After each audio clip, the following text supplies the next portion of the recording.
வணக்கம் திரு நெடுஞ்செழியன். இந்த 12ஆம் வகுப்பு தேர்வு முறையில் மாற்றம் கொண்டுவதற்கு தமிழக பள்ளிக்கல்வித்துறை முடிவு செய்திருக்கிறது. 600 மதிப்பெண்களுக்கு மட்டுமே தற்பொழுது தேர்வு நடைபெற இருக்கிறது.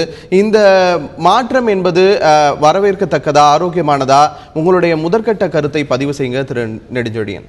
இல்ல, கல்வியில இந்த ஒரு மாற்றங்களும் வரவேற்கத்தக்கது. இப்ப குறிப்பாக இப்ப நீங்க பள்ளி கல்வி அமைச்சரும் பள்ளி கல்வி செயலரும் இந்த 10th 12th ரிசல்ட்ஸை கொண்டு வந்ததே அந்த சென்சேஷனல் டைம்ல இன்ஃபர்மேஷன் கிடைக்கலங்கிறதே அந்த பேசிக்கலி பள்ளிகள் அடுத்த கட்டத்துக்கு மூவ் பண்ண முடியல. அந்த விளம்பரங்கள் நோக்கி போகக்கூடிய பள்ளிகள், கமர்ஷியல் நோக்கில் உள்ள பள்ளிகள் இதெல்லாமே கொஞ்சம் இந்த வருஷம் சஃபர் ஆகிறாங்க.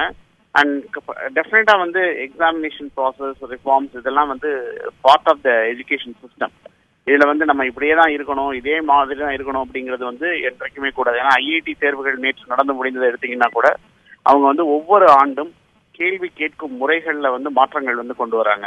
அது இப்ப அப்ஜெக்டிவ் டைப்பா இருந்தா கூட அதுல நெகட்டிவ் மார்க்ஸ் கேட்கறதுலயும் நிறைய ஒரு புது உத்திகளை கையாளுறாங்க. அது மாதிரி தேர்வு முறைகள்ல மாற்றங்கள், எந்த ஒரு மாற்றங்கள் இருந்தாலும் அப்பதான் அடுத்த லெவல் டீச்சருக்கு இது ஒரு பெரிய சேலஞ்சா இருக்கும். நம்ம மாணவர்களை எப்படி தயார்படுத்துவது, இந்த மாணவர்களுக்கு எப்படி இந்த சப்ஜெக்டை இன்னும் புரியும்படியாக சொல்லிக் கொடுப்பது, அப்படி செய்யறதுனால கல்வியின் தரம் அது இன்டைரக்டா பேசிக்கலி அதனோட அந்த போட்டிகள் இருக்குங்கிறதுனால இந்த தரம் உயரும். மாணவர்களுக்கு கற்பித்தல் முறையில மாற்றங்கள் வரும். அதனால எவ்ரி ஒரு once in 4 to 5 years we need to change the system. Change இருந்தாதான் நம்ம அடுத்த கட்டத்துக்கு போவோம். இல்லைன்னா நம்ம இன்னும் கிணற்று தவளையாக அந்த பழைய மாடல்லே டிராவல் பண்ணிட்டு இருந்தோம் அப்படின்னா மாணவர்கள் அடுத்த லெவலுக்கு போறதுக்கான இது எல்லாமே தடுக்கப்படும்.